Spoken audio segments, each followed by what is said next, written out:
This is a Film Stories original podcast. When it comes to weight loss, no two people are the same. That's why Noom builds personalized plans based on your unique psychology and biology. Take Brittany. After years of unsustainable diets, Noom helped her lose 20 pounds and keep it off. I was definitely in a yo-yo cycle for years of just losing weight, gaining weight, and it was exhausting. And Stephanie. She's a former D1 athlete who knew she couldn't out-train her diet, and she lost 38 pounds. My relationship to food before Noom was never consistent. And Evan, he can't stand salads, but he still lost 50 pounds with Noom. I never really was a salad guy. That's just not who I am. Even through the pickiness, Noom taught me that building better habits builds a healthier lifestyle. I'm not doing this to get to a number. I'm doing this to feel better. Get your personalized plan today at Noom.com. Real Noom users compensated to provide their story. In 4 weeks, the typical Noom user can expect to lose 1 to 2 pounds per week. Individual results may vary. We made this. Hi, this is Dean Haglund. I'm Langley from The X-Files, and you're listening to The X-Cast.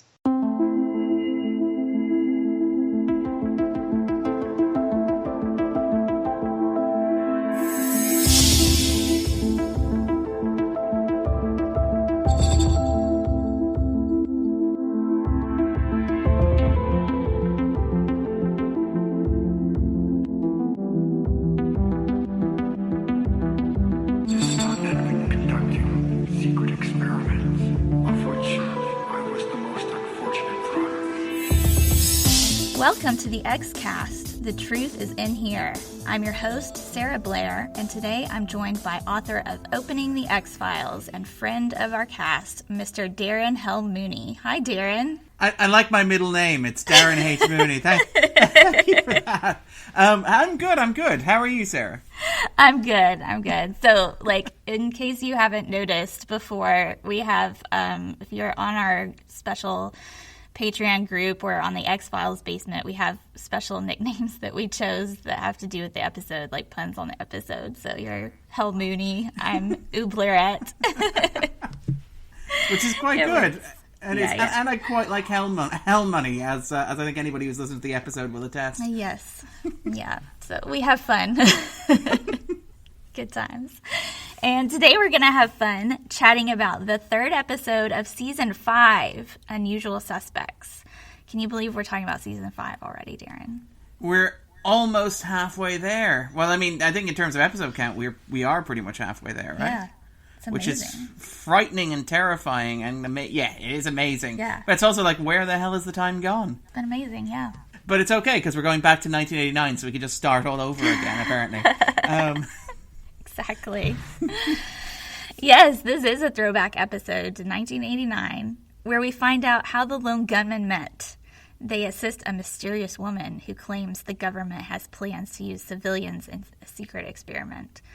This episode was written by the illustrious Vince Gilligan and directed by the prodigious Kim Manners. This is quite a team. It's a great team. It's a really, really good team. And in fact, I would argue that Unusual Suspects is sort of massively underrated and overlooked in the context of the show's run.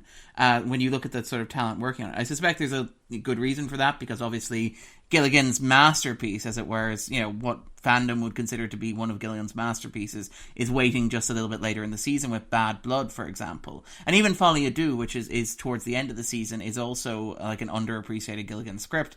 But it does feel like Unusual Suspects doesn't really get the sort of love that it deserves, because it's a wonderfully crafted piece of television. It's phenomenal. I really, really love it. I love it too. It's so good, and it's fun, and there's so many great things about it that I can't wait to talk about with you. But let's check the IMDb ratings. At the time of this recording, it's an 8.6 out of 2,518 votes. Do you agree with that? Because sometimes IMDb is a little off here or there, but that seems relatively okay. Now, keep in mind that I don't really have a point of comparison. So, do we know what the score of, say, Redux is? Just to give us a sense of scale. Redux is 8.8 and Redux 2 is 9.2. So, wow. I mean, I'm not entirely sure that I would put Unusual Suspects in a relative position of 8.6 with that. But I think with 8.6, I'd be relatively content with that. It's not a 7, it's above 8.5. So yeah, I think I can live with that, Yeah, I definitely would probably agree with an 8.6. I think that's a pretty good rating. So, do you want to, I'm really excited. Do you want to dig into the episode breakdown and get started? Let's do this thing.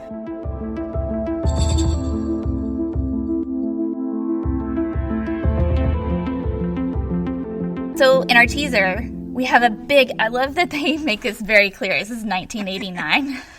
It's not one of those idents. Yeah, it's not one of those idents down the bottom of the screen. Yeah. It's like, no, 4 gigantic letters, 4 gigantic numbers on the screen. There is no way that you could assume that you are coming off the back of Redux 2. And it's like, well, Mulder's had a very eventful week, apparently. Great haircut. And apparently lounging around in a warehouse in Baltimore. No, it's 1989. Yes, we don't even know where we are. There's like a SWAT team. They're doing a sting. And we see a bunch of random stuff. We hear some groaning. It sounds like Mulder. Yeah. They're here.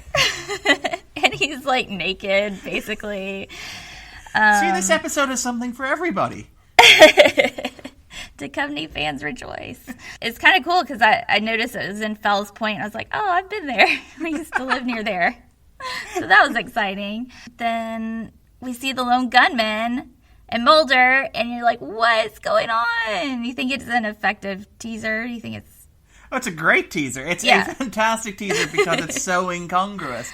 Because again, like it's one of those nice high stakes sort of, and it does feel a little bit like a sort of mythology episode opening, where you sort of open in action and there's lots of men with guns. There's a police squad. Somebody's been called out to a SWAT team. Somebody's been called out to a warehouse, which is where all sorts of crazy crap always happens on the X-Files. And they sort of swarm in, and your first surprise is that like it's not Mulder or Scully that's there. It's not the cigarette smoking man. It's the Lone Gunman, who, don't necessarily, obviously they've been on the ground in episodes like Apocrypha, where they went ice skating, for example.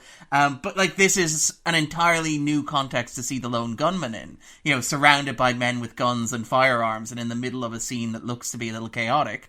And then you get the sort of the kicker on top, which is, the voice that you've been hearing off the corner of the screen saying, they're here, is naked Mulder. Which is, I'm not a huge fan of, in media res openings. I think Unrequited in the 4th season is a really bad example of, an attempt to open in media res to give the audience an image that they want to process and to hope that they're interested enough to watch how the rest of the episode gets to that point. But this is an example of how you do that right, because the image is just so bizarre and so strange and so outside any context in which you could normally place these characters, that it works, and it works beautifully. It really does, because you want to know more. You're like, okay, what are the Lone Gunmen doing in 1989 in a warehouse with naked Mulder? It's very effective, because I definitely wanted to stay tuned for that. So then in scene 1, we've got Byers looking at his inked fingerprints, which, if you know the Lone Gunman, that's kind of a big deal that they've been fingerprinted, and they're on file now. But and I think my favorite part of the scene was when Langley calls him doohickey instead of frohickey. And they're all just arguing and fighting.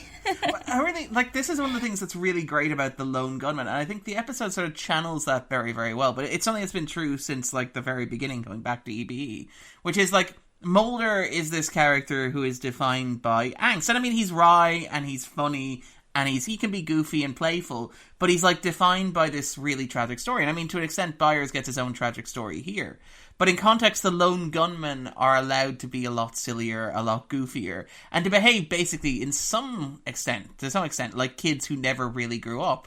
Because, the exchange between Byers between Langley and Frohickey here, the doohickey remark, and the somewhat ill-advised joke about prison rape, which is a little uncomfortable and hasn't aged particularly well, but it sort of frames the discussion as, kids in the playground.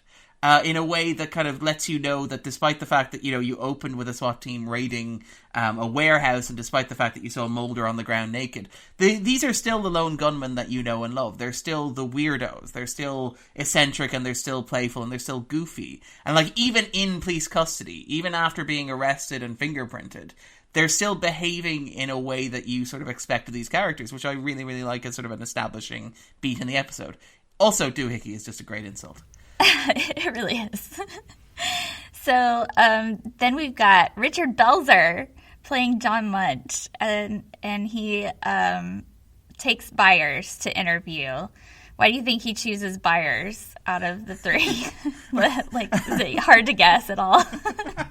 Byers is clearly the protagonist of the episode, and if you want to get the story of the episode, you got to go to Byers. Byers. You got to go to the narc, right? Hey, this guy worked with the FCC. I mean, they're very good with communications, right? You want to get you want to communicate what's going on very, very well.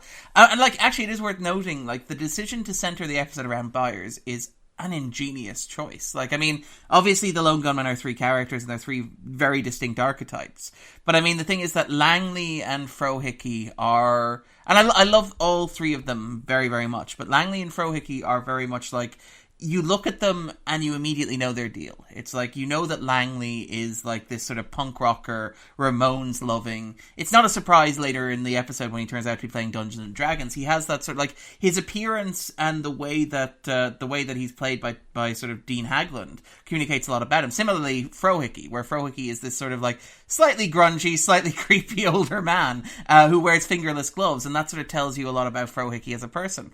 Byers, in his suit with his beard, which is very neatly trimmed and maintained, is more of a mystery. And so it's a very shrewd decision to have the episode sort of explore, to look through Byers' perspective, to treat him as the anchor character, because Byers is the one who is, and again, I think all three of them are great, but Byers is the one who is, based on his physical appearance, hardest to reduce down to a stereotype, or to get characterization from what he looks like as opposed to who he is, which means that there's more interest in digging into kind of who he is. Absolutely. And as an origin story, it's fascinating because you already know Byers from the show, and he's so paranoid and he's so, knowledgeable about all these things to do with, government conspiracies and everything. And you're like, how did he even get there? Because his appearance doesn't match that paranoia. And so it's really cool to be able to see exactly how he got there in this episode. And I really like that about it. So, yeah. And then we've got one of my favorite lines from the scene. Richard Belzer says, and he's an FBI agent who likes to take off all his clothes and talk about space aliens. How much of a perfect description is that for Mulder?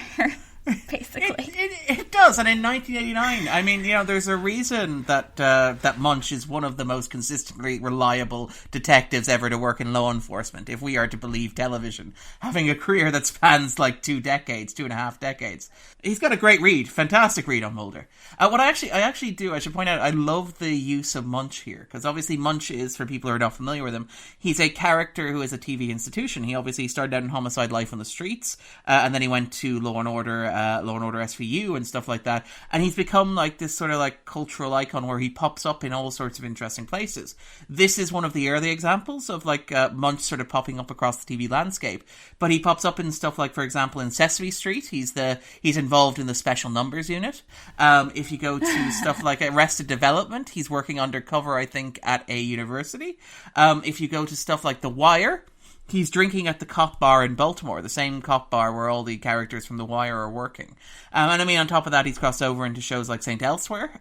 So he's one of the key sort of if you wanted to put a linchpin through 20th century American television, Munch would be a character that would allow you to do that. And it's kind of I think that the joke is that the way that actors have a Kevin Bacon number, which is how many steps you have to go before you can get from Leonardo DiCaprio to Kevin Bacon. All characters in fiction television have a John Munch number, which is how many crossovers you have to get to before you can get back to John Munch. And I think that there's something very clever in that. And I like the way that Gilligan ports him over, because I think Gilligan was saying, I was just writing this episode, turned out to be set in Baltimore. It's who works in Baltimore? John Munch, and I'll write him into the script and see if Belzer wants to do it. But it sets up something interesting in Gilligan's writing later on, because Gilligan, more than I would argue any other writer on The X-Files, right? But The X-Files obviously is a groundbreaking piece of television, and it redefined a lot of what television could be in the 90s. We talked a bit earlier on about the mythology episodes as bringing cinematic storytelling to weekly television, which is astounding.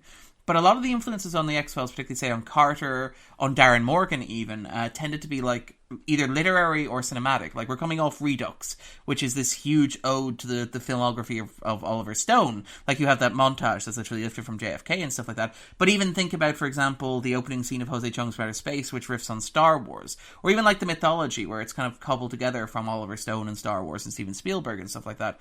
What makes Gilligan interesting, and I think it really kicks off with Unusual Suspects, and you can see it later on in episodes like, for example, his script for Drive, which opens with a sequence that is modelled on the O.J. Simpson car chase. Most obviously in episodes later on like Ex-Cops, which is very clearly modelled on the TV show Cops, for example. In his failed pitch for an episode that would have been based around Unsolved Mysteries, which was one of the episodes he wanted to develop around here. So he wanted to do it for, I think, either this or for Bad Blood later in the season.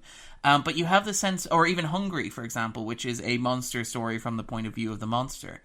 There's a sense that Gilligan understands television and is very engaged with television as an art form in a way that many of his contemporaries weren't. So you have, like, while writers like Carter and Spotnitz and Morgan are influenced by film and they're drawing on film, Gilligan is more eagerly drawing on television. And it's very telling, for example, when he points to his inspirations for, like, big episodes. He doesn't point to the obvious films. So when people go to Bad Blood, the instinctive comparison is, Bad Blood it's Gilligan doing Rashomon, that classic Akira Kurosawa film.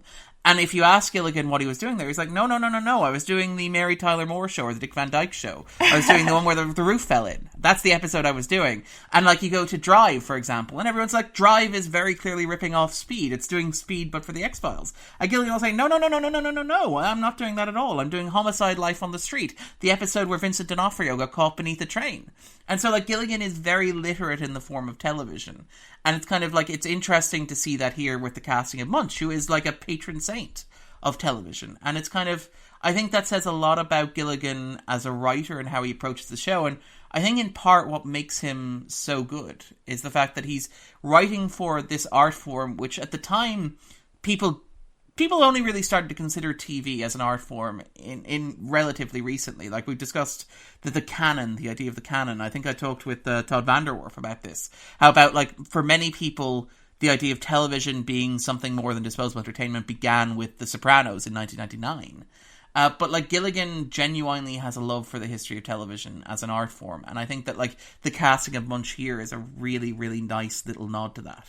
Well, for me, anyway. Yeah, absolutely. That all makes sense. And I mean, it just makes me love Gilligan even more. Like, I'm such a huge fan, and I just gush over him all the time, I know. But yeah, he's pretty amazing. So I think it definitely adds a lot to this episode. You're right. And then in the next scene, we've got a flashback within a flashback, essentially.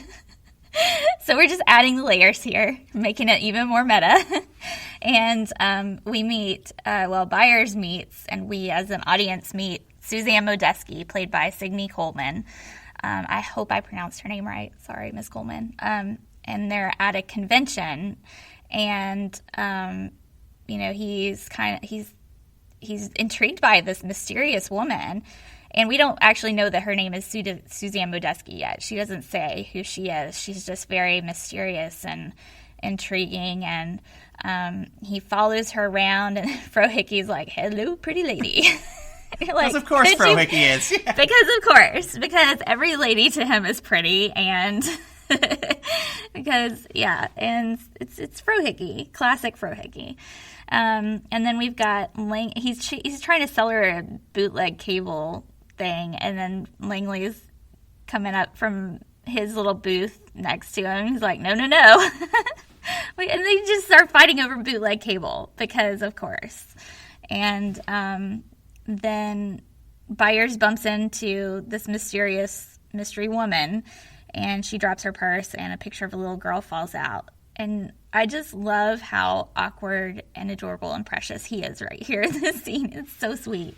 Because he's just, like, he's really intrigued by this woman, but he's Byers, and he just can't help but be adorable. And there's something very innocent about Byers, particularly as he's portrayed here, because he's genuine. He's a member of the SEC. He's introduced as a narc, as I think Langley calls him as well. Later on, when Mulder shows up, he's like, I think we share a credit union. Like, Byers is a man who works in a very boring, very dull bureaucratic job. And he talks about in his voiceover how much he actually believes in what he's doing in terms of, like, communicating to the American people. Like, that wonderful shot of him offering a button to the two sort of punks who are walking by saying, sort of cram it, narc. And just the look of dejected disappointment on his face when they don't take a button. Like, there's something so wonderfully innocent about Byers as he's introduced here. That sort of, and again, it's a great performance from Bruce Harwood, who has this incredible sort of vulnerability that he plays, where he really looks like if a puppy had a beard and a nice suit, it would look like Byers. It's incredibly sweet and very, very effective. Absolutely. And I think it makes his transformation all the more valuable, because he does go from this innocent, like, genuine guy to this paranoid, thing that he ends up as. So, yeah. I think it's really well written there and well played by Bruce Harwood. So, yeah. And then we've got Byers and this mystery woman are talking about her backstory, and she spins this very elaborate tale about how she's looking for her little girl who's been kidnapped, and he goes and says, if you want, I can go online. I really love how he delivered that. He's like, I can go online and try to find out for you. It was a novelty back in, like, 1989. It was like, it's like I have a Ferrari. It's like I can go online. Not everybody can go online, but I can go online. That's where I'll go. You just gotta drop it in there. It's casual, it's just like trying to impress her. It's like, I bet you don't know a lot of people who can go online, right? Exactly. So, it's very, very impressive for him. And then, she says her name is Holly, and he goes, oh, just like the sugar, right? Yeah. Oh, Byers, you were adorable. What a coinkydink. Yeah. What Amazing. Are the odds? Yeah. And you're just like, Byers, you are adorable. I want to take you home. Bless. I'm not sure you should be out in public, but it's great. So, in the next scene, they go online together. And Poor Ken. Poor Ken. He just wanted to play Dig Dug. And then all of a sudden, Byers shows up and he gets dragged into this big conspiracy. Does anybody really, I want to see The Unusual Suspects, but from Ken's point of view, where he's just playing Dig Dug, he takes a break, and then he gets arrested. What did I do? It wasn't me. I swear it wasn't me. Yeah. I just want to play Dig Dug. I was working on a high score. Exactly. So they kick poor Ken off the Dig Dug, and then they look up this address that she has, this online URL, and it goes to the Department of the Defense, and poor Byers is completely horrified. He's like, I work for the FCC. This is what we're trying to stop. Oh, man. So I just love this whole sequence. It's just priceless. And she's about to leave, but he really wants to impress her so much. So sweet. He just really wants to, help her. And, So she asks him to look up the name Suzanne Modesky. She says it's her daughter. And this magical encrypted file comes up, and they print it out. And I love how anxious she is when she's trying to get the printout. She's like, come on. Has any dot matrix printer ever worked that fast before? Let's be real. That was pretty quick. I feel like, now the issue is you've only got 45 minutes of television. Now what you would do is you'd have a 75-minute extended episode, which is The Unusual Suspects, where a solid 30 minutes in the middle would just be Suzanne Modesky waiting for the printout to happen, getting a cup of coffee, coming back, it's still not done yet, and generating massive tension. We're talking 3 act breaks in here. Exactly. So, let's see. Oh, and she mentions yet again that her ex-boyfriend is a psychotic. He's not just psychotic, he is a psychotic. And I swear, if we took a drink every time they said the word psychotic, I think we'd be on the floor at this point. Let's be real, because it was a lot. It was. They made it very clear that this ex-boyfriend is a psychotic. How would you describe his mental state, Sarah? He is psychotic. Take a drink. Which is great. I'm drinking coffee right now. It should be Bailey's, but we've got coffee going on. And it's great. It does give you one of the great cuts or jokes in the episode when you actually see who the ex-boyfriend is. Dun, dun, dun. Plot twist. It's Mulder, listeners. Who hopefully have seen the episode, so that's not really a reveal. But yes, it is. It turns out to be Mulder. She's claiming Mulder is her ex-boyfriend. Can we just take a moment to, since Scully's not in this episode, I just have to give a shout out to Mulder's hair in this episode. It's so 80s. Oh, it's beautiful. So lustrous. And just gorgeous 80s hair. I remember reading this article, I think from Kurt Anderson when he was writing for Vanity Fair, and he was making the observation that, like, men's fashion, like fashion in general, seemed to stop around like 1987, 88, and like fashion is pretty consistent between 88 and the present day. Like, this is arguably one of the reasons the X-Files work so well, which is excusing things like the really baggy suits in the early seasons. Like, you can watch the X-Files, shoulder pads and Scully's long coats, but like, Scully basically looks like she gets into an Iron Man costume. It's just made of soft fabrics. But I mean, it's sort of like ignoring stuff like that in the early seasons. You can watch the X-Files and they look relatively similar to how they look today. Like, Mulder's wearing the same sort of suits that he could easily have been wearing in like 1995, 96. And even here in 1989, like, Mulder is better dressed in 1989 than he was in 1993 and 1994. But I love that the only real marker of the passage of time is Mulder's haircut, which is quite nice. It's a lovely little touch from the production team. Absolutely. And we get to have Mulder and Ferreri's first interaction together, which is classic, priceless. And I just love the interaction between these two. It's always so great. I mean, one of my favorite moments in the X-Files is, like, I think it's in 3 words, where Mulder, obviously spoiler, comes back after being away for a very long time for reasons that I won't articulate. But like, he comes back and he meets the Lone Gunman, and Ferreri just hugs him, and it's a beautiful shot because, you know, obviously Tom Braidwood is not a very tall person, and David Duchovny is a very tall person. And it's like Dad just came home from a really long business trip. It's adorable. It's one of my favourite shots in the show. And it captures that wonderful weird dynamic that Ferreri and Mulder have that runs through that you've already seen in earlier episodes with them, but which I think that exchange quite nicely captures. And it's like, how do you go from this to a redwood among oaks? Yeah. So then Byers enlists the help of Ferreri, and we kind of get like a couple of cuts back and forth between the interrogation. Is it an interrogation? Not really.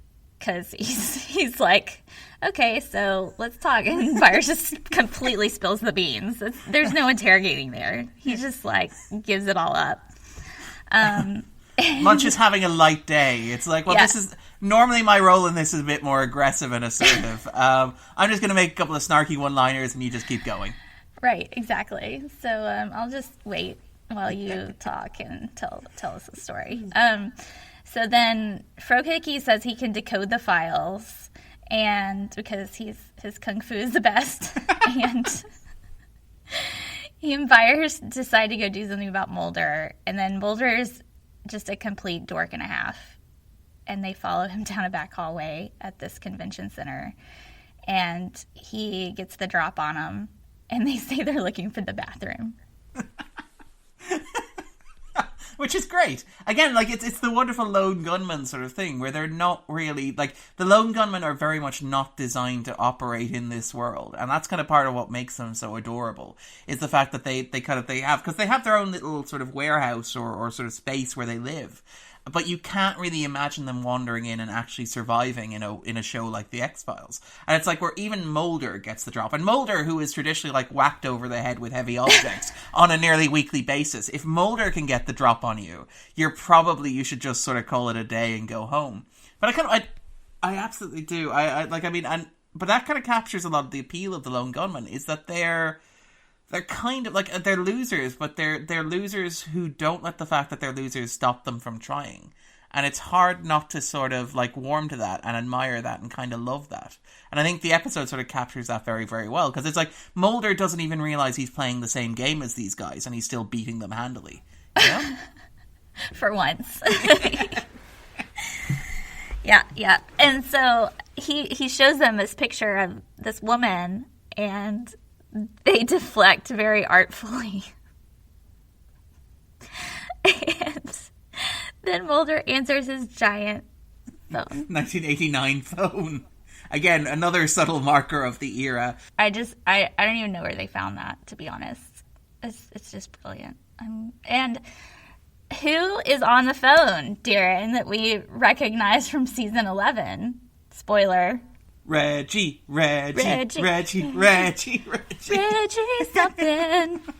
Oh, okay. I was, I'm quite a big fan of Reggie from season 1 as well. From, what was the one? Is it Lazarus or Born Again? It's one of those, like, there's a case where the guy came back from the dead.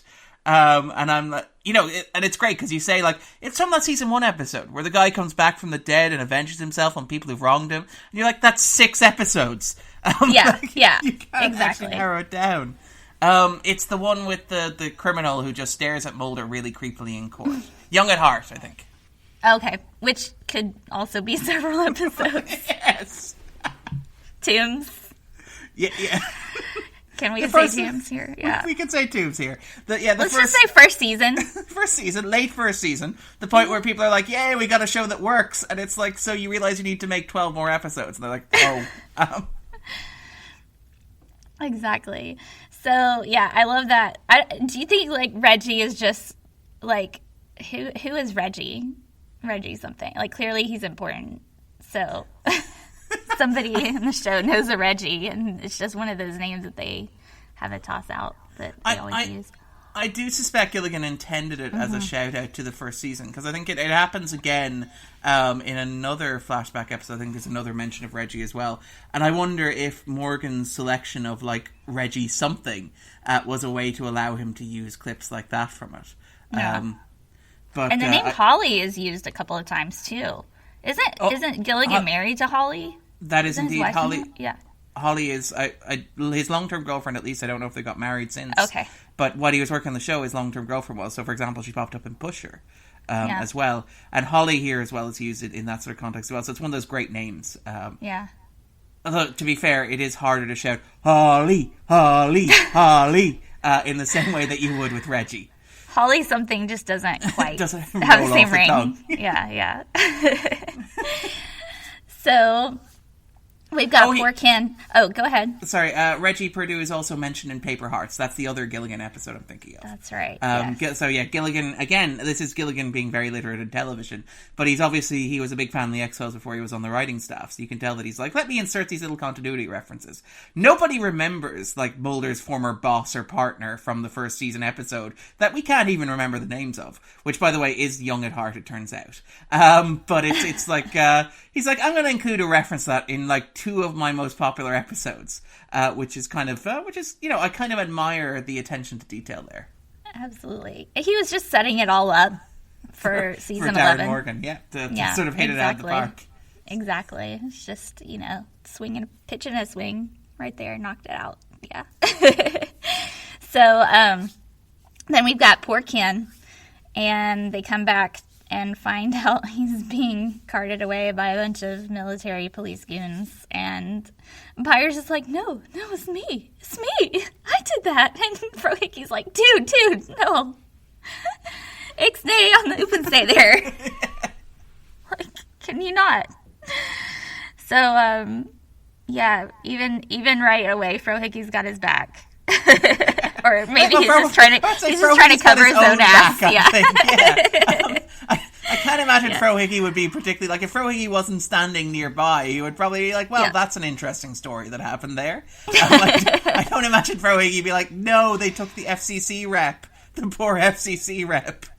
Oh, bless. And so we find Langley shouting at a bunch of these guys about putting in $50. And you think they're, like, playing a really intense poker game or something. But let's be real, it's the Lone Gunman. So, Dungeons and Dragons, it is. And he's Lord Manhammer. Of course he is. Lord Manhammer would demand $50 from these guys. Absolutely. Yeah. And then they try to get his help. And he needs to get Frohickey to say something important. Which is, your kung fu is the best. I feel like that it's a wonderfully earned character moment. It's one of those great sort of, because you get the animosity between the two so effectively, and you get Frohickey's arrogant boast earlier in the episode that my kung fu is the best. So it's a wonderful little payoff between the two. Like, I really like that, like, despite the fact this is Byers' story, this is very much driven by Byers' sort of perspective, it finds something for Frohickey and for Langley to do, and to give them, like, their own little sort of arc and their own little payoff within there as well. It's just very, very well structured. Absolutely. And then we've got Langley doing his hacking stuff, and Byers is freaking out. And I was just sitting here watching this thinking how much I miss Langley and how much I'm glad that he was able to come back in season 11. But in some form. But yeah, I just really love these characters so much. They're just, classic X-Files. And there's no way the X-Files would have been the X-Files without these guys. And then he mentions that he changed his driver's license so he could handicap park for his tinnitus. Of course he could. It's just horrible. But this is 1989. Yes, and we're not as educated and sensitive to those things at that time. But they look up Mulder's FBI profile, and they're like, oh, accommodations out the yin-yang. This guy is going places. He's going right to the top.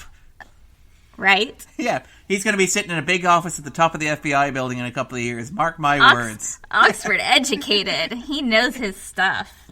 Yep. Violent crimes. This is the future of the FBI. Climbing that ladder. Yep. There's no way he'll make director by the time he's 60. It'll be astounding.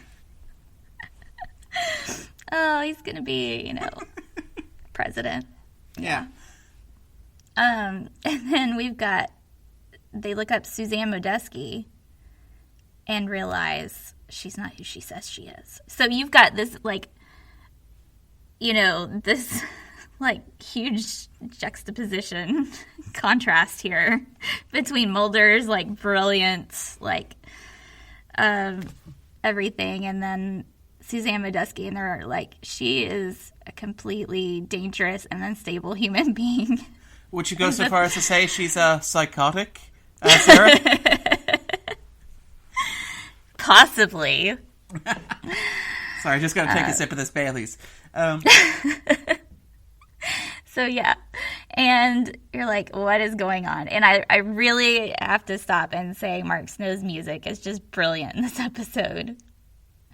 Because he really sets the scene. And it's almost kind of like an ironic build, I think. That's the tone that I got from this. It's so overly dramatic, but in a good and effective way to build up the scene. Yeah, and there's a number of other musical cues in there as well, where Suzanne is wandering the floor as well, and you get that sort of nice cue as well, which is very sort of playful. Snow is very, very good at what he's doing, and it's astounding to think that he was doing it 24 times a year on the show. The amount of music he produced is astounding, and the quality of that music is great as well. It makes the moment. It's so wonderfully overplayed, which is fantastic. It's again, it's these characters don't really belong in an X-Files narrative like that. They can't really handle it.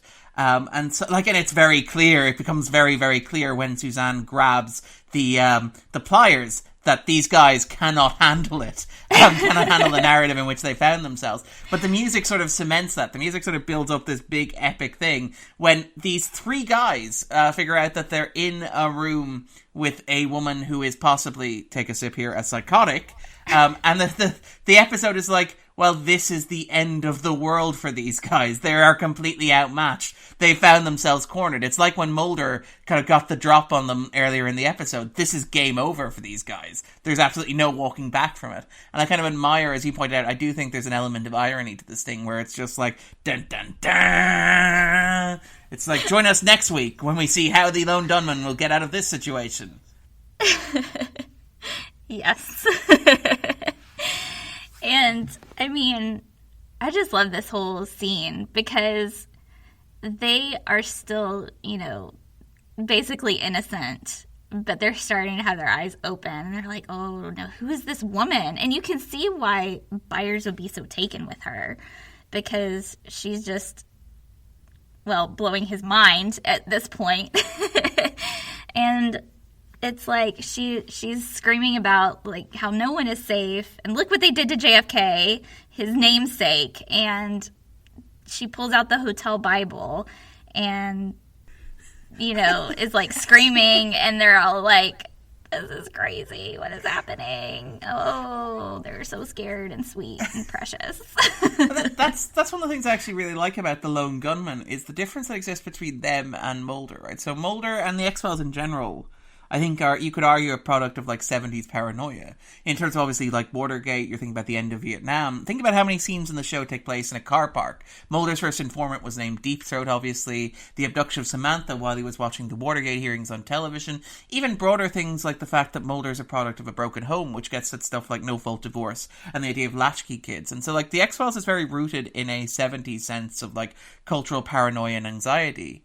And one of the things I admire about the Lone Gunman as characters kind of like outside of that is that they exist as a kind of they exist as a subtle counterpoint. So if Mulder is a product of the 70s, the Lone Gunman in many ways are presented as a product of the 60s. Now this gets a bit more obvious in their own show where like when they get the Lone Gunman mobile, which of course is a Volkswagen van, which is like the most 60s vehicle imaginable. But you have stuff like, I think in Via Negativa in the 8th season, you have Frohicke talking about working at, I think, Altamont, which is the famously disastrous rock concert that ended the 60s to an extent. But even here, you have stuff like Byers being named for JFK because he was born like immediately after the assassination and was going to be called Bertram otherwise.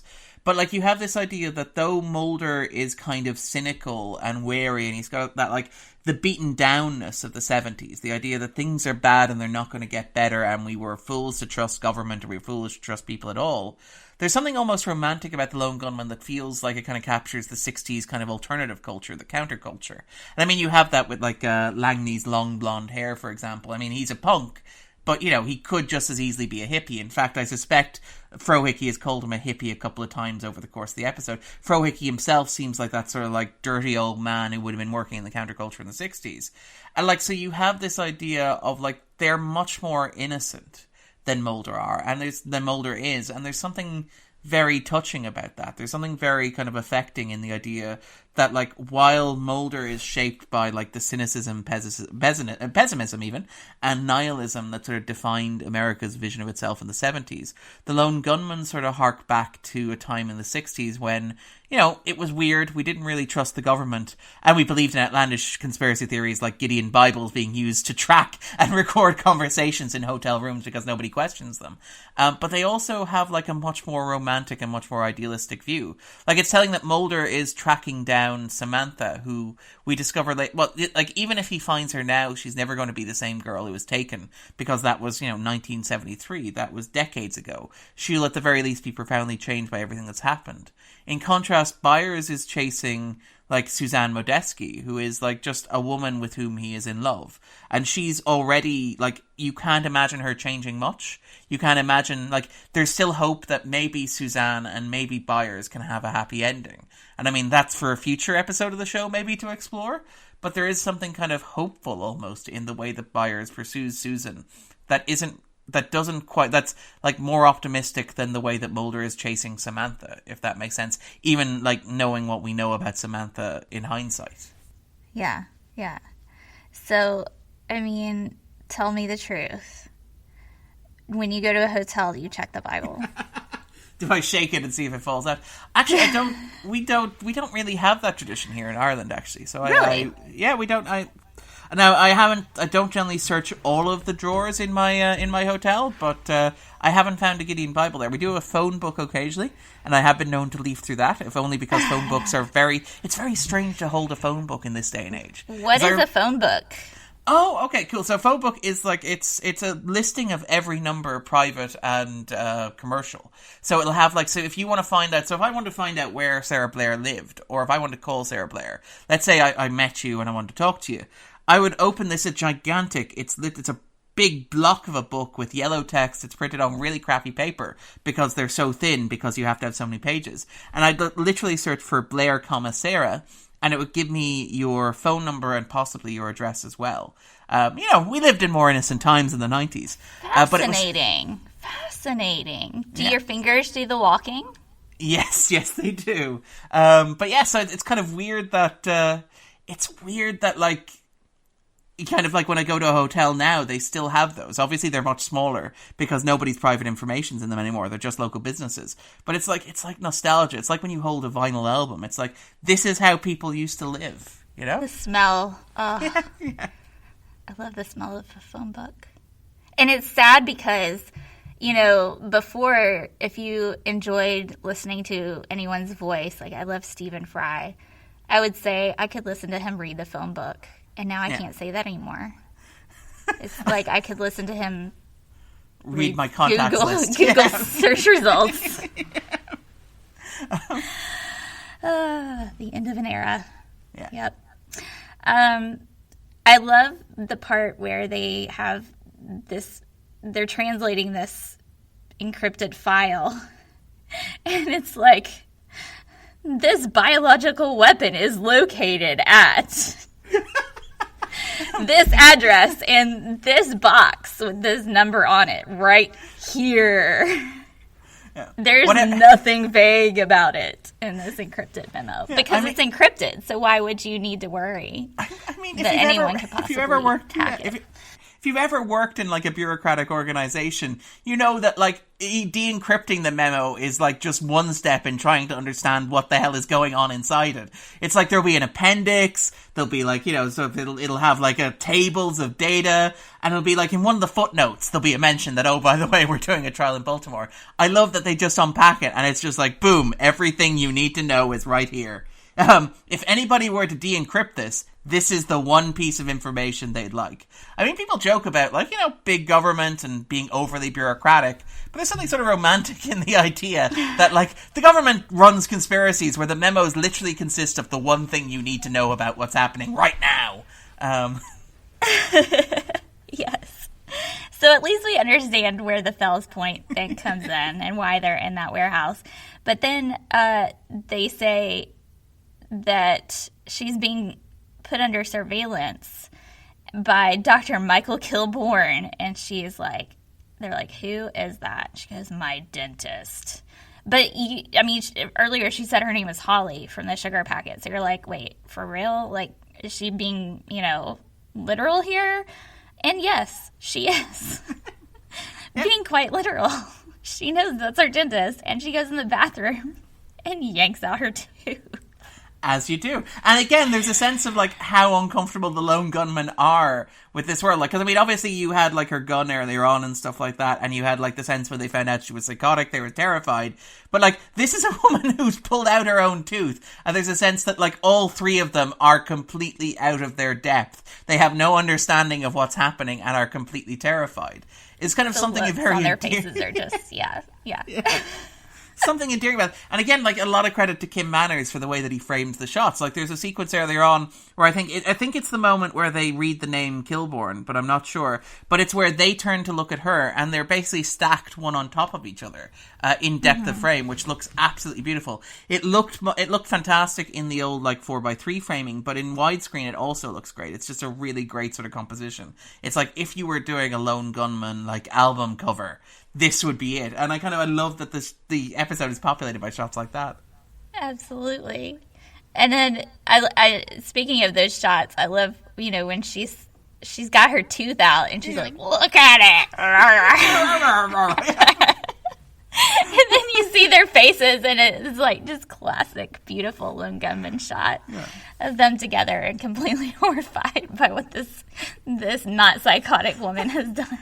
And again, it's one of those things that works so well because it's so absurd. As you pointed out, it's like, look at my tooth! Look at it! Which is like, it's terrifying because this is a person who's literally pulled their own tooth out with a pliers. But there's also something sort of darkly funny about the fact that, like, they pulled their own tooth out with a pliers and are trying to talk. It's just completely bizarre and totally Vince Gilligan. Yeah. This is just completely something that I feel like only he can write. Yes. And then we find out Byers flushed it. He's like, well, I just flushed it. What else are you going to do? You just flushed it down the toilet. Again, not very good at this. Recurring motif of the episode. It's like the one piece of evidence that we actually physically have. What should we do? Destroy it. Yeah. Yeah, flush it down the toilet like a goldfish. Yeah. Ugh. So this is where we find out what actually happened at the warehouse and how we bring it back around, circle back around to find out the truth. And they find out that this chemical weapon, I guess you would call it, is in the asthma inhalers. And Mulder shows up and tries to arrest Suzanne and the Lone Gunman, and chaos unfolds. Some men in black come up and start opening fire, and the inhalers explode, and Mulder gets it all over him and goes insane, and he turns into a psychotic for real. And then just, it's chaos. It's just madness. And who shows up but Mr. X? And it's great to see him. It really is, isn't it? You forget how good Stephen Williams is. Yeah, absolutely. And then we've got Mulder laying on the floor, and I mean, I'm glad that they saved Shaft for later in Bad Blood, because I don't think it would have been quite as appropriate here. Yeah. With Stephen Williams standing over him. But yeah, that was a callback that made me think of that moment in Bad Blood for sure. Yeah. Again, the reminder that Mulder isn't particularly good at what he does either, given the amount of times he ends up incapacitated and shouting incoherently. But he's still much, much better at it than the Lone Gunmen are, which is remarkable. And yet, they did not end up on the ground muttering things and half naked. So, I don't know. I guess in the end, it all balances out. Points for Lone Gunman here. Yeah. It ends up in about a draw, probably. So, Mulder's over here, like, hallucinating aliens and screaming incoherently, while we've got the cleanup crew and the Lone Gunmen are just standing there. I mean, I'm just guessing. I would like to hope that maybe I would have tried to run away at some point or hide instead of just stand there. I don't know. But Sarah, like, in this situation, you just act like you own the place. Like, nobody questions you. You just act like you belong there, and nobody will challenge you. You know? Just like, I mean, Byers probably should have leaned up against the one of the boxes while people were by and said, "What's up? How's it going? Hey." Just sort of play it cool. Just be cool. I do love they were not. No, they were not. It's only when they draw attention to themselves that Mr. X is like, okay, I have to actually deal with this. I kind of love the idea that if the three of them had just remained silent, the kind of, all the sort of conspiracy people would have cleaned everything up, would have got in the car and drove off. Mr. X would be driving in the car and he'd be like, wait, did I forget something? And the three of them would just be standing there. Yeah. But then Byers opens his mouth. Oh, Byers and that mouth. That mouth. I love how Mr. X looks down at Mulder and they're like, they freaking put a guy who's alive inside a body bag and drag him away. Like, these are clearly people you don't want to mess with. Like, that's intense. And so then X is like, no one touches this man. And Byers is all, hey, that mouth. Who gives you the authority to do this? And I think Frohickey, in his defense, realizes that this is probably not the best moment to be having this conversation again. Not because I feel like Frohickey has like a natural affinity for Byers. It's more like I happen to be standing next to Byers when this is happening and realize that there may be blowback for me. Literally. Yeah. Mm-hmm. So then he's like, they're just like screaming, and Mr. X does what he has to do to scare them half to death. Not that they're not completely terrified already, but clearly Byers has like this moment of bravery, and it's beautiful and sweet, but not the time. He's you know, and then he's like, it's all true about Dallas and JFK. I love that they chose JFK for his name and all of that. It's a really nice tie-in. And then X, Stephen Williams, he's just brilliant. He goes, I heard it was a lone gunman. Just walks away into the night.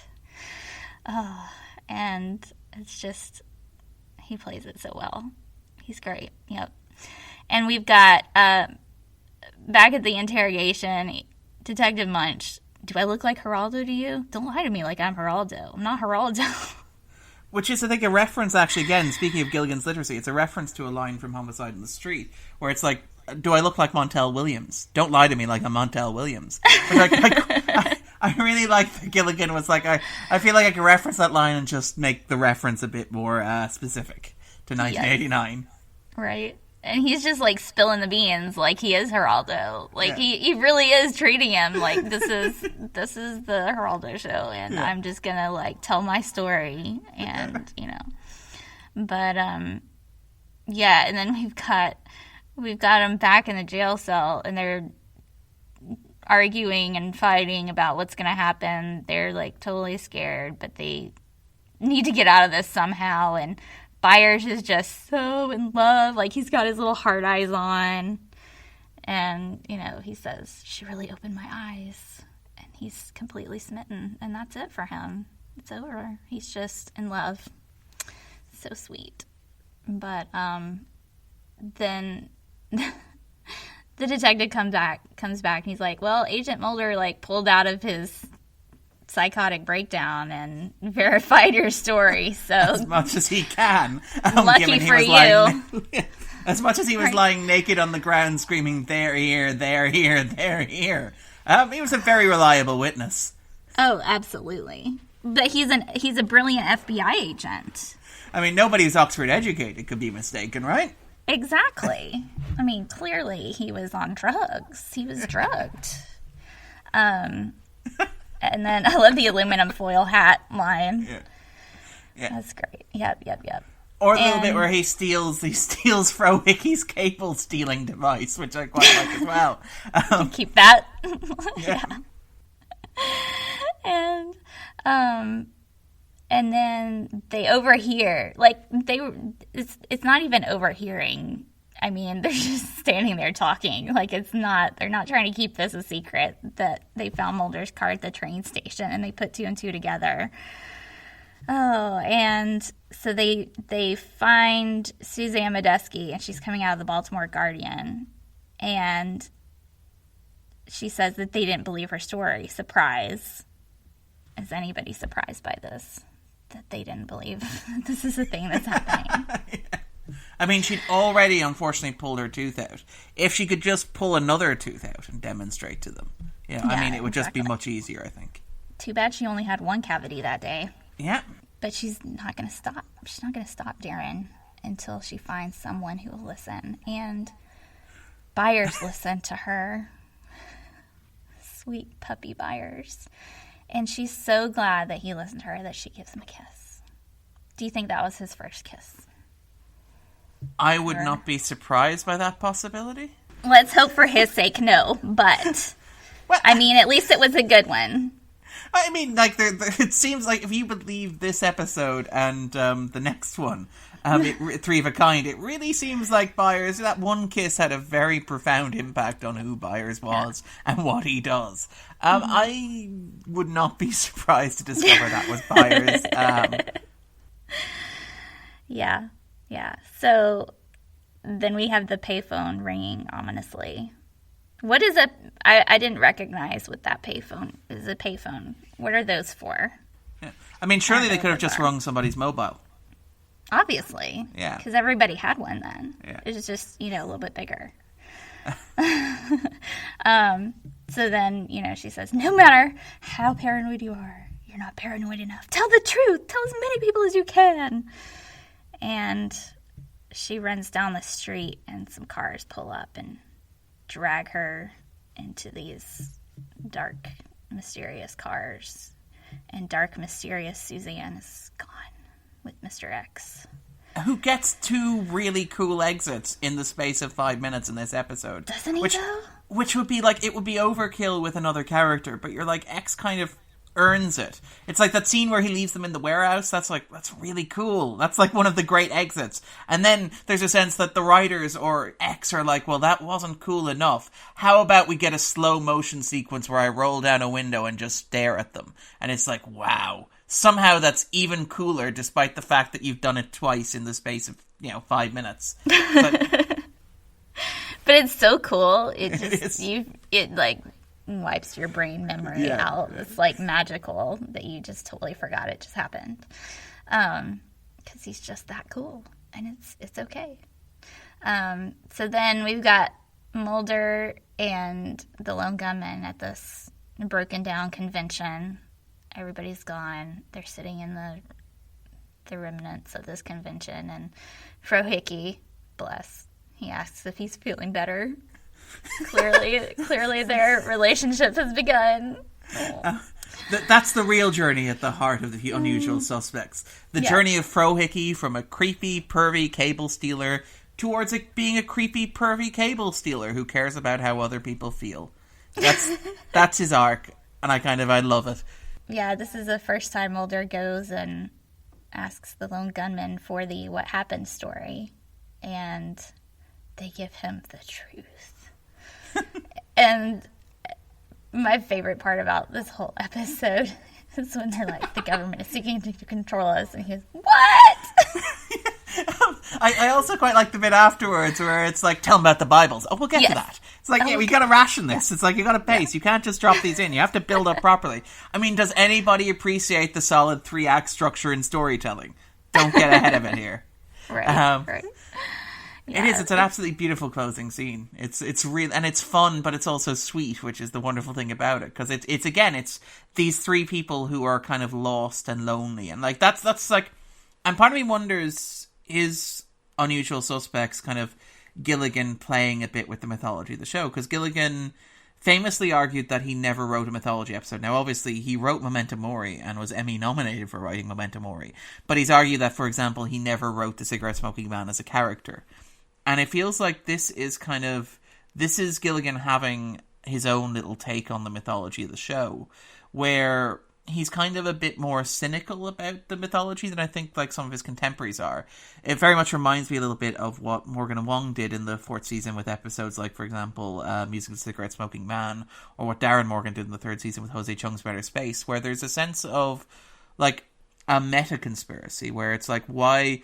The episode is kind of interested in why do we believe the things that we believe, and it's rather than what are the things that we believe. And it's kind of like there's a sense with the 1989 setting, which is the end of the Cold War, which is the moment where these views, sort of these conspiracy theories, sort of really entered the mainstream. But you have this, the suggestion in the episode. First of all, and I think Dean Haglund has pointed this out, the really cynical suggestion that's buried very deeply in the episode, which is this episode takes place in May 1989. Mulder is sprayed with gas, and he's made to believe that there are aliens about. In fact, you can tell earlier in the episode, you see him playing with an alien detector on the floor of the convention. That's where his "they're here" line comes from, which is the computer repeating the "they're here, they're here, they're here." And there's a suggestion that Mulder's delusions about aliens might be rooted in this, because obviously the hypnotherapy session where he remembered that Samantha was abducted was in June 1989. which is a very pointed piece of continuity from Gilligan. And you're kind of wondering if, like, maybe the gas that he was exposed to on Usual Suspects sort of affected him or warped his memory or distorted his memory in a way that maybe when he went and did that sort of hypnotherapy session, maybe that was a distorted memory as a result of what happened here. And there's a sense that Gilligan is sort of playing with that. It's interesting that the fifth season, which I really, really like, offers no fewer than 3 possible origin stories for the X-Files. You know, and you can fit them together, but they all seem to be mutually exclusive. So here in Usual Suspects, you have the suggestion that Mulder was gassed by, you know, that Mulder was a straight A, Oxford educated, going straight to the top of the FBI sort of like agent, up until the point he got gassed in the face during a botched raid on a sort of like a government chemical experiment. Or you have the suggestion later in the season in Travelers, which is that like Mulder happened to find the X-Files and sort of followed through and engaged with one of the earlier agents who worked on the X-Files and therefore sort of connected to them that way, retroactively. And then you have in the story in the end, which is himself and Foley sort of found the X-Files and sort of developed them themselves. And you have the show playing with its own history in that way. But like you have Gilligan wondering if like conspiracy theories and the things that we believe in and the things that we sort of engage with, are they just responses to emotional insecurities that we feel? So like Byers, like Unusual Suspects argues that like Byers was living a perfectly normal life until he met this woman. And this woman completely changed who he was and how he saw the world, and then she disappeared. And Byers has effectively been trying to make sense of the world without her. And he does this by adopting, like, again, he presents Suzanne Modesky as a martyr figure. It's like, she opened our eyes. She told me the truth. She showed me the world as it really is. And I'm going to continue on as a way of honoring her, as a way of, like, respecting her memory and who she is and what she did. And there's a sense that, like, Byers' whole, like, conspiracy theory persona is just a reaction to that trauma.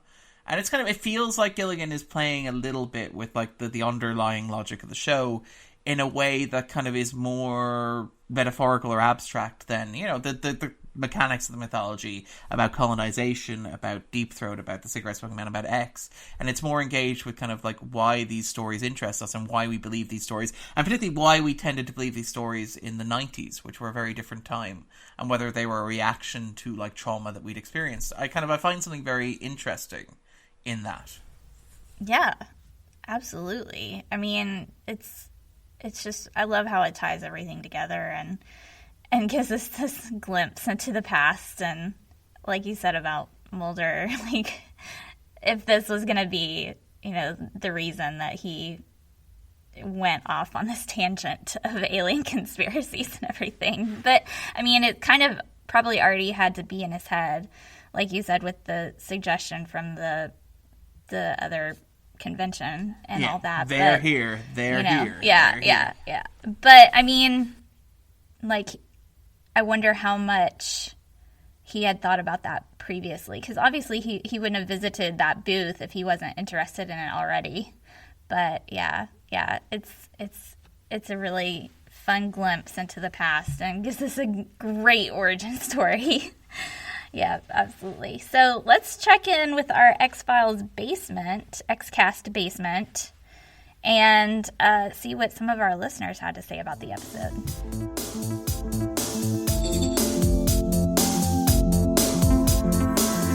So Dan said, "This episode really holds a special place in my heart. I just love how the Lone Gunmen finally get an episode that focuses on them entirely. Also a great addition giving Byers to have a love interest. And lastly, having Mr. X show up when he did was just brilliant and totally makes sense." Yes, Stan.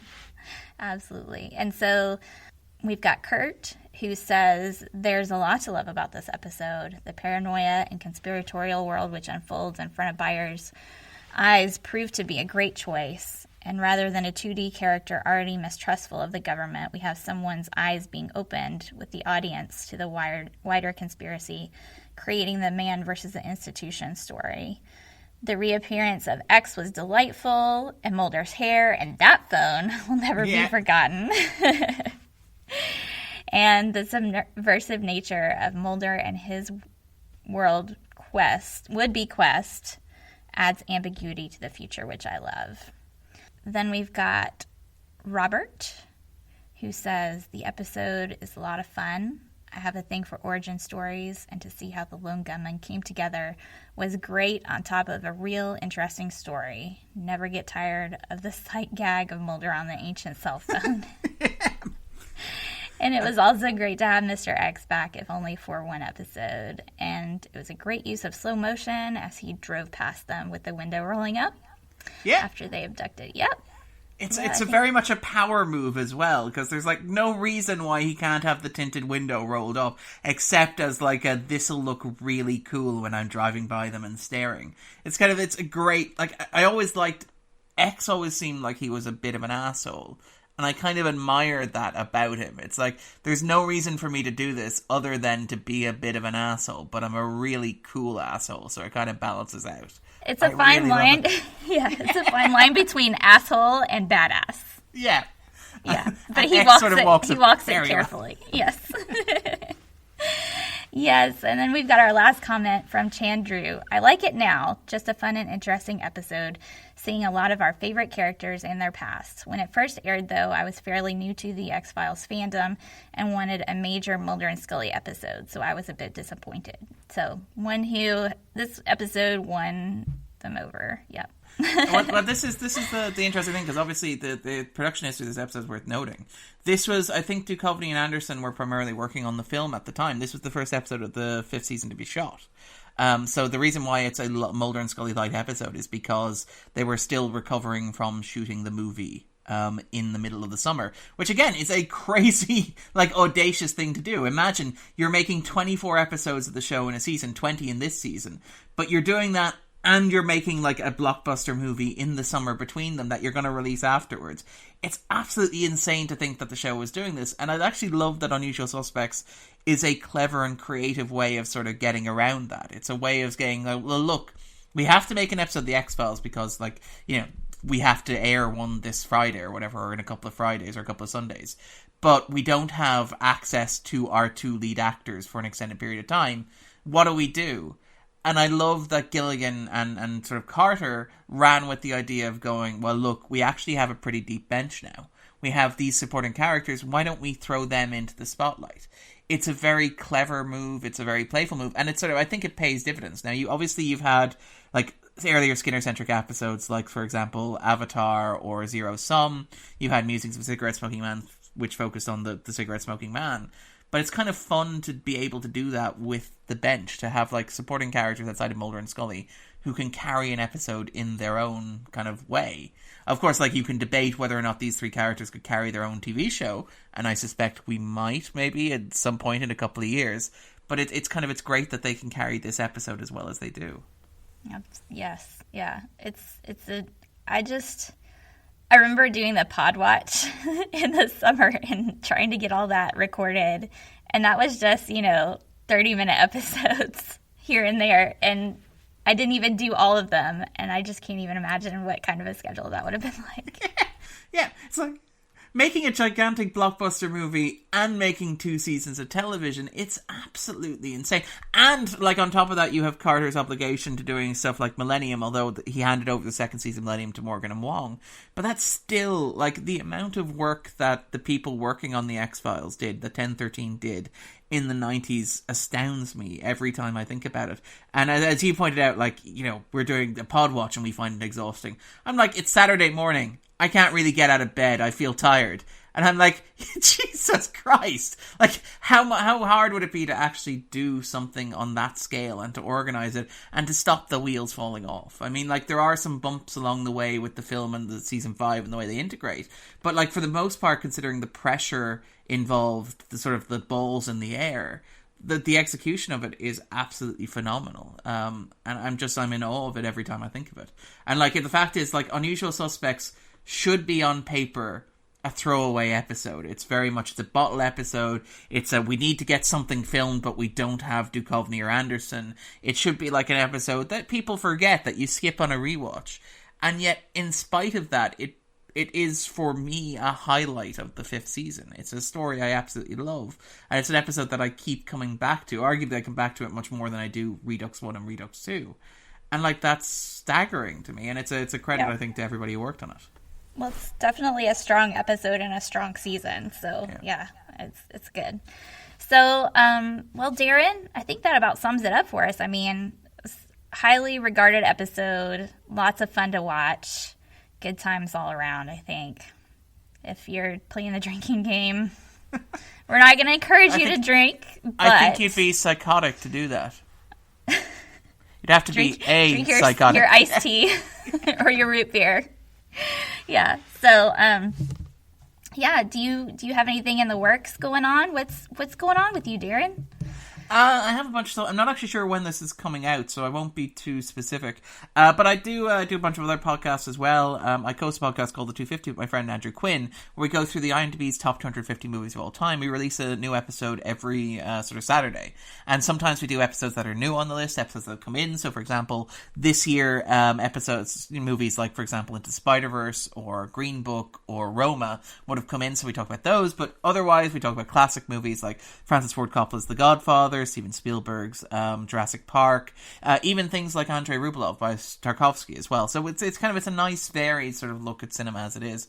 And then I also co-host a weekly Irish film podcast, which is called the Scanon Podcast, which is a selection of very young Irish critics. We talk about the week in film. We talk about what we watched. We talk about what happened in the world of film news, and we talk about like new releases and the top 10 at the box office. And it's a forum for people who care about film. So if you like Irish accents and if you like film, that might be worth a listen as well.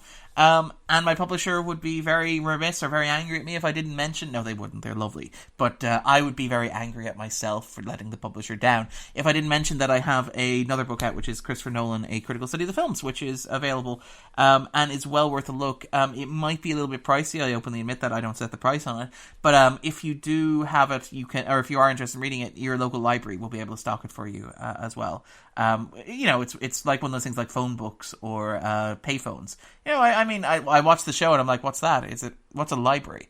But they do exist, and they still work, and they still do great work in the community, and they can order those in for you as well. Cheers. Cheers. My publisher just now told me that I should mention my book, which is, self-published. So I am a publisher. You are the publisher.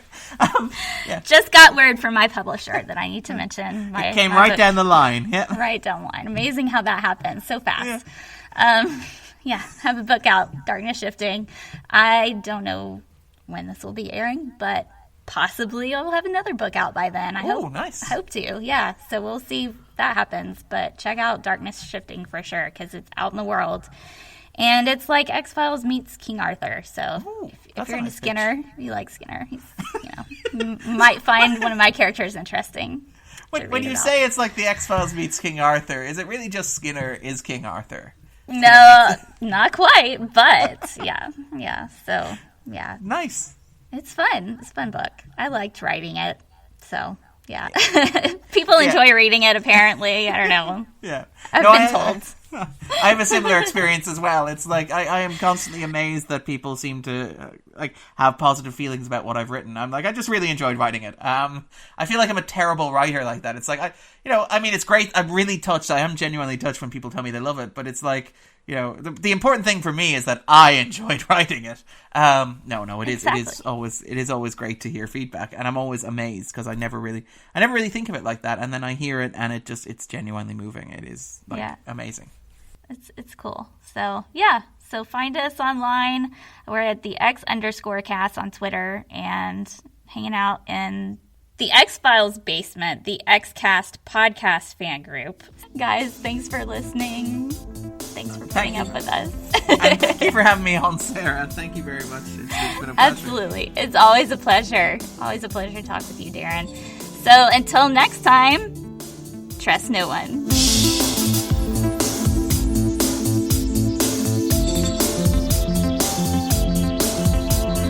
The XCast, an X-Files podcast, is produced and hosted by Tony Black, alongside a dedicated team of podcasters and X-Files fans. You can find the show on Twitter at the X_cast, on Facebook by typing in the XCast, or inside our group, the X-Files Basement, an XCast podcast fan group, plus on Instagram by typing in the XFcast. If you're a fan of the show, why not support us on Patreon? Exclusive bonus episodes, early access to new episodes, plus become part of our XCast community in the Patreon department. To see our monthly subscription options, just head to patreon.com/the Xcast. That's patreon.com/the Xcast. We'd love to see you join our Patreon community. We're also part of the We Made This podcast network at We Made This Pod on Twitter and We Made This on Facebook. You can find a range of shows on TV, film, music and popular culture in general on the network. Thanks for listening, and we'll see you next time.